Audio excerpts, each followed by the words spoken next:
Hello and welcome to day 10 of 30 GIMP tutorials. Today is jam-packed with editing tips, and I include how to add motion to your subjects. It's going to be awesome. So if you're ready, let's do it. The first thing I want to do is duplicate this image layer so we can work non-destructively. I'm going to double click right here and call this rims because we're going to use this layer to add a circular motion blur to just the rims. I'm going to grab my zoom tool with the letter Z and zoom in. I'm going to grab my ellipse tool right here, or you can use the keyboard shortcut, which is the letter E. And I'm going to make a selection that is the same size as the rims here. I can go ahead and click on the inside here and move it as needed to reposition it. I just want to make sure all of the rim is selected, which it is right there. Now to add to our selection, I'm going to grab my free select tool, and you can grab that with the letter F. In the tool options, I'm going to set the options here for mode to add to the current selection. And as you can see right there, it says hold down the shift key to add to the selection. So if you don't want to come over here in the tool options to select the mode, it's going to be here by default, and then hold down that shift key to add to it. I just like coming over here to activate it so I don't have to worry about holding down the shift key. And then I'm going to click and draw around the rim and that dirt that is coming up from the ground there.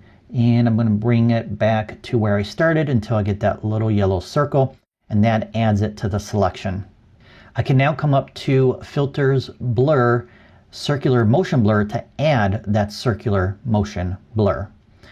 So from here, you can adjust the amount of the motion blur with the center X and Y, but you want to make sure that both of these are linked together so that they are adjusted accordingly at the same time. So you can increase or decrease the amount based on your own personal preference. So I'm going to go right about there, and then for the angle, I'm not too worried about the angle. If I increase the angle, then you're going to lose a lot of the detail in the rims, and it's not going to look like rims anymore. So you may want to bring this down lower, but if you go to 0, then you're not going to have any effect at all. So I like the default of 5 for this particular type of edit. And then I'm going to go ahead and click OK to commit to that motion blur. And then I'm going to deselect with Control or Command Shift plus A. Let's also zoom out with Control or Command plus Shift and the letter J. And that zooms all the way back out so that the image fits within the interface again. So there's the before and the after, and that's the circular motion blur that I wanted for the car. So when the photographer took this, he probably used a very fast shutter speed, and he was able to freeze the action, which doesn't create any sense of motion in the image other than the dirt that is coming up from the tires.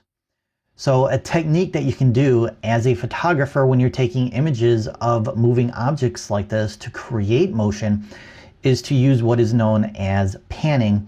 And that's adjusting your camera or moving the camera to follow the action and then focus on the subject that you're trying to capture. And that motion from panning with the action will create motion blur in your image.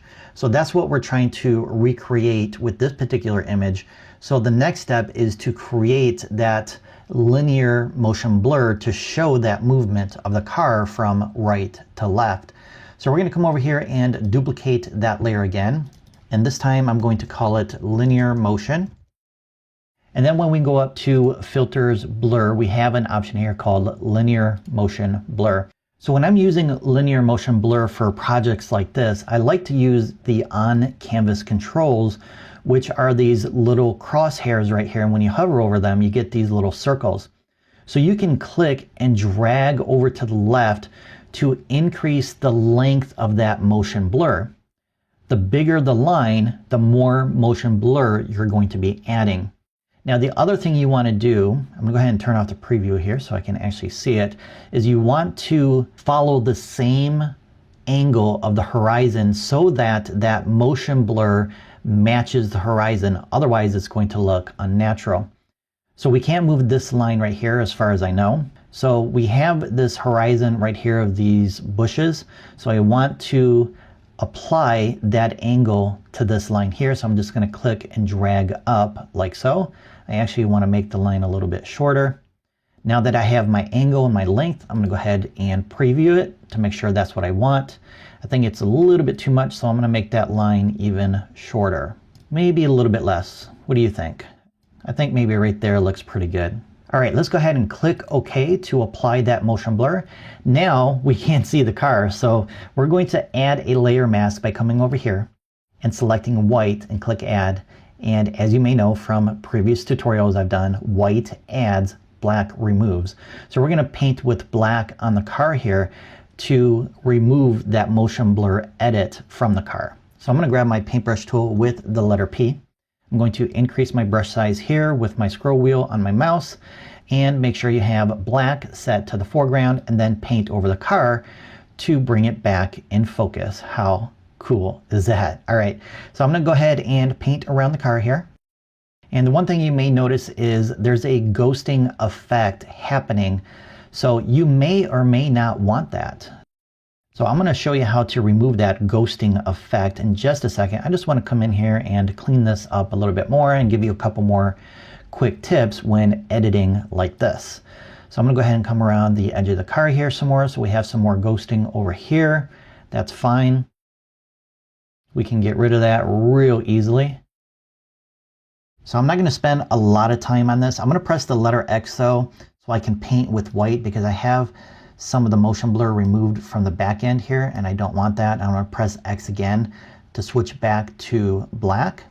Now the one other tip I have for you is you may want to bring in some of the detail underneath the car here because this part of the image is in the same plane as the car.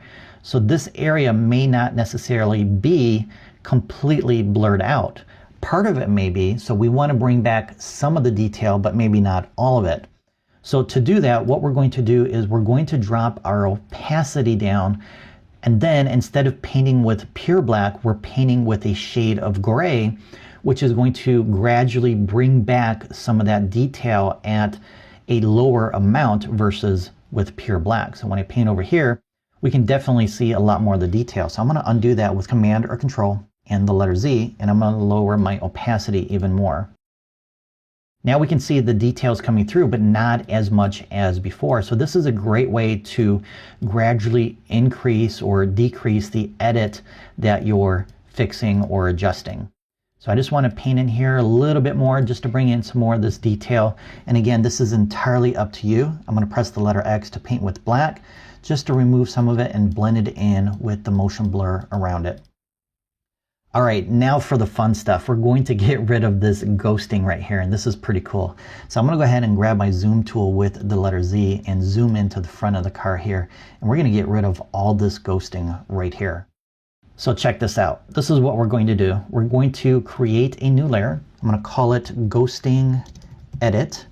And what we're doing is we're working non-destructively, and we're going to fix the ghosting on this layer because maybe next week you come back and say, you know what, I actually wanted that ghosting. Well, if you applied it to the original layer, then you can't undo it. But if you applied the ghosting edit on a new layer, you can come back and turn it off and get that ghosting back instantly. So we're going to use the clone tool here to remove this ghosting. I'm going to go ahead and bring my brush size down a little bit smaller.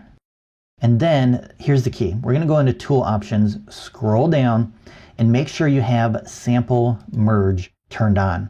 So what this is going to do is it's going to sample the layer below it so you can clone the pixels from that, and then the pixels that you apply to this layer will be overlaid the ghosting to remove it. So let me show you what I mean.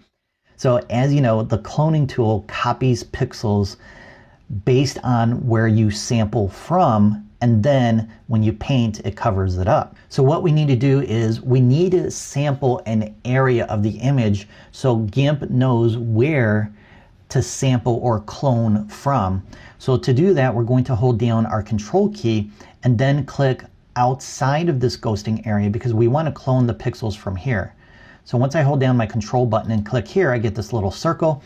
And then when I click and paint over here, it's copying those pixels and replacing the ghosting. How cool is that? I love it. So now you can come in here and adjust the ghosting to remove it completely. Now the horizon here changed, or the angle changed, so I need to resample up here. So I'm going to hold down my control key and click here, and then follow that line so I can keep that same line throughout the image. Down here we have some ghosting in the front, so I'm going to sample again here, come over here and paint in this area. And if you take a look at your new layer here, you can see the edit that we applied, and that's covering up the ghosting. How cool is that? I love it. All right, so check out that playlist to your left to learn more about editing, retouching, and styling your images with GIMP. Thanks for listening and have an awesome day.